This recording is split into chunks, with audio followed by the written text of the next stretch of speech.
ಮುಖಾಂತರ ಅವನು ಸಡನ್ ಆಗಿ ಆ ಬಂಡೆನ ಕಟ್ ಮಾಡ್ತಾನೆ. ಆ ಬಂಡೆ ಕಟ್ ಮಾಡಿದಾಗ ಗೊತ್ತಾಯ್ತು ಅವನಿಗೆ ಇವರಿಬ್ರು ನಿಜವಾದ ವ್ಯಕ್ತಿ ಅಲ್ಲ, ಇವರಿಬ್ರು ಸ್ಪಿರಿಟ್ ಅಂತ. ಈಗ ಬಂಡೆ ಕಟ್ ಆದ್ಮೇಲೆ ನೆಕ್ಸ್ಟ್ ಲೆವೆಲ್ ಟ್ರೈನಿಂಗ್ ಏನಂದ್ರೆ ಒಂದು ಎಕ್ಸಾಮ್ ಇದೆ ಅವರಿಗೆ. ಸ್ಲೇಯರ್ ಆಗ್ಬೇಕಂದ್ರೆ ಒಂದು ಎಕ್ಸಾಮ್ ಪಾರ್ ಮಾಡಬೇಕು. ಎಕ್ಸಾಮಲ್ಲಿ ಏನಂದ್ರೆ 7-8 ಒಂದು ಜಾಗದಲ್ಲಿ ಕಳಿಬೇಕು. ಆ ಜಾಗದಲ್ಲಿ ತುಂಬಾ ಇವರೇ ನ ಅಲ್ಲಿ ಹುಡುಕಿ ಹಾಕಿರ್ತಾರೆ. ನಮ್ಮ ತಾಂಜಿರೋ ಕೂಡ 7 days ಟ್ರೈನಿಂಗ್ ತಗೊಳ್ತಿರ್ತಾನೆ. ಲಾಸ್ಟ್ ಡೇ ಅವನಿಗೆ ಗೊತ್ತಾಯ್ತು ಒಬ್ರು ಸ್ಪಿರಿಟ್ ಇದಾರೆ, ಒಂದು ಡಿಮನ್ ಸ್ಲೇಯರ್ ಆಗೋಗಿದ್ರು ಇದೇ ಟ್ರೈನಿಂಗ್ ಅಲ್ಲಿ ಸತ್ತೋಗಿ ನಮ್ಮ ತಾಂಜಿರೋ ಸಾಯಿಸ್ಬಿಟ್ಟು ನೆಕ್ಸ್ಟ್ ಲೆವೆಲ್ ಟ್ರೈನಿಂಗ್ ನ ಪಾರ್ ಮಾಡ್ತಾನೆ. ಅವನು ಅಫಿಷಿಯಲಿ ಈಗ ಒಂದು ಡಿಮನ್ ಸ್ಲೇಯರ್ ಆಗಿದ್ದಾನೆ. ಈಗ ನಮ್ಮ ತಾಂಜಿರೋ ಕಲ್ತಿರೋದು water breathing style. Tanjiro officially demon slayer ಆಗಿದ್ಮೇಲೆ ಅವನಿಗೆ ಒಂದು ಕ್ರೋ ಸಿಗುತ್ತೆ. ಒಂದು ಕ್ರೋ ಅಂದ್ರೆ ಆ ಕ್ರೋ ಮುಖಾಂತರ ಅವರಿಗೆ ನೆಕ್ಸ್ಟ್ ಟಾಸ್ಕ್ ಅಂದ್ರೆ ನೆಕ್ಸ್ಟ್ ನೀನು ಯಾವ ಮಿಷನ್ಗೆ ಹೋಗ್ಬೇಕು ಅದೆಲ್ಲ ಕ್ರೋ ಮುಖಾಂತರ ಅವನಿಗೆ ತಿಳ್ಕೊಂತಾನೆ. ಮತ್ತೆ ಅವನಿಗೆ ಒಂದು ಸ್ವೋರ್ಡ್ ಸಿಗುತ್ತೆ. ಸ್ವೋರ್ಡ್ ಓಪನ್ ಮಾಡಿದಾಗ ಒಂದು ಸ್ವೋರ್ಡ್ ಕಲರ್ ಚೇಂಜ್ ಆಗುತ್ತೆ, ಬ್ಲ್ಯಾಕ್ ಕಲರ್ ಆಗಿ.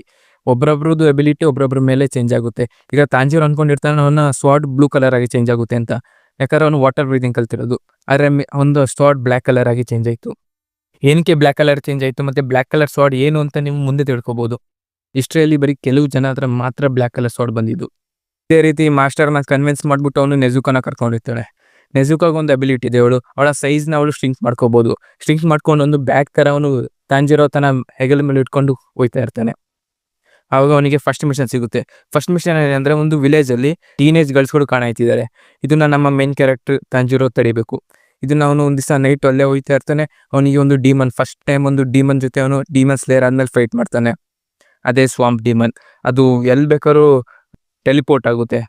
ಆ ಸ್ವಾಂಪ್ ಡಿಮನ್ ನಮ್ಮ ತಾಂಜಿರೋ ಸಾಯಿಸ್ತಾನೆ. ಯಾವ ತರ ಸಾಯಿಸ್ತಾನೆ ಅಂದ್ರೆ ನಮ್ಮ ನೆಜುಕೋದ ಹೆಲ್ಪ್ ತಗೊಂಡು ಸಾಯಿಸ್ತಾನೆ. ಓಕೆ, ಇದರಿಂದ ತಾಂಜಿರೋ ತನ್ನ ಫಸ್ಟ್ ಮಿಷನ್ ಕಂಪ್ಲೀಟ್ ಮಾಡ್ತಾನೆ. ಓಕೆ, ಅವನು ನೆಕ್ಸ್ಟ್ ಮಿಷನ್ಗೆ ಒಂದು ಟೋಕಿಯೋಗೆ ಹೋಗ್ತಾನೆ. ಅವನು ಆ ಟೋಕಿಯೋಗೆ ಹೋಗ್ಬೇಕಾದ್ರೆ ಅವನಿಗೊಂದು ಸಡನ್ ಆಗಿ ಒಂದು ಸ್ಮೆಲ್ ರಿಲೈಸ್ ಆಗುತ್ತೆ. ಅಂದ್ರೆ ಅವನ ಫ್ಯಾಮಿಲಿ ಸತ್ತೋಗಿದ್ದಾಗ ಒಂದು ಜಾಗದಲ್ಲಿ ಒಂದು ಸ್ಮೆಲ್ ಬರ್ತಿತ್ತು, ಅವನಿಗೆ ಅದೇ ಸ್ಮೆಲ್ ವಾಪಸ್ ಕಾಣಿಸುತ್ತೆ ಅವನಿಗೆ. ಅವನು ಸಡನ್ ಆಗಿ ಫಾಸ್ಟ್ ಆಗಿ ಹೋಗ್ತಾನೆ. ಫಾಸ್ಟ್ ಆಗಿ ಹೋದಾಗ ದ ಕಿಂಗ್ ಆಫ್ ಡಿಮನ್ಸ್ ಮುಜಾನ್ನ ಫಸ್ಟ್ ಟೈಮ್ ನೋಡ್ತಾನೆ. ತಾಂಜಿರೋ ಏನು ಮಾಡೋಕ್ಕಾಗಲಿಲ್ಲ, ಯಾಕಂದ್ರೆ ಮುಜಾನ್ ತನ್ನ ಫ್ಯಾಮಿಲಿ ಜೊತೆ ಇದ್ದ. ಹಾಗಾಗಿ ತಾಂಜಿರೋ ಏನು ಮಾಡಲಿಲ್ಲ, ಸಡನ್ ಆಗಿ ಶಾಕಲ್ಲಿ ನಿಂತಿರ್ತಾನೆ. ಇವಾಗ ಮುಜಾನ್ ಒಂದು ತಾಂಜಿರೋನ ಡಿಸ್ಟ್ರಾಕ್ಟ್ ಮಾಡೋಕ್ಕೆ ಒಬ್ಬ ಅಲ್ಲಿದ್ದ ವ್ಯಕ್ತಿನ ಡಿಮನ್ ಆಗಿ ಕನ್ವರ್ಟ್ ಮಾಡ್ತಾನೆ. ಆ ವ್ಯಕ್ತಿ ಡಿಮನ್ ಆಗಿ ಕನ್ವರ್ಟ್ ಆಯ್ತಾನೆ. ಒಂದು ಕೇಯಾಸ್ ಆಗುತ್ತೆ ಅದರಿಂದ. ಈ ಕೇಯಾಸ್ ಇಂದ ಅವನು ಮುಜಾನ್ ತಪ್ಸ್ಕೊಂತ. ಡಿಮನ್ನ ಕಂಟ್ರೋಲ್ ಮಾಡಕ್ಕೆ ಬರೋದು ಇಬ್ರೆ, ಅವರು ಲೇಡಿ ತಮಯೋ ಮತ್ತೆ ಅವರ ಸಿಸ್ಟರ್. ತಾಂಜಿರೋ ಗೊತ್ತಾಗುತ್ತೆ ಅವರಿಬ್ರು ಕೂಡ ಒಂದು ಡಿಮನ್ಸ್ ಅಂತ. ತಾಂಜಿರೋಗೆ ಅವಾಗ ನಂಬಿಕೆ ಬರುತ್ತೆ ಅವನ ತಂಗಿನ ವಾಪಸ್ ಅವನು ಹುಷಾರ್ ಮಾಡ್ಬೋದು ಅಂತ. ಅವನಿಗೆ ಗೊತ್ತಾಗುತ್ತೆ ಗುಡ್ ಡಿಮನ್ಸ್ ಎಕ್ಸಿಸ್ಟ್ ಆಗಿದ್ದಾರೆ ಅಂತ.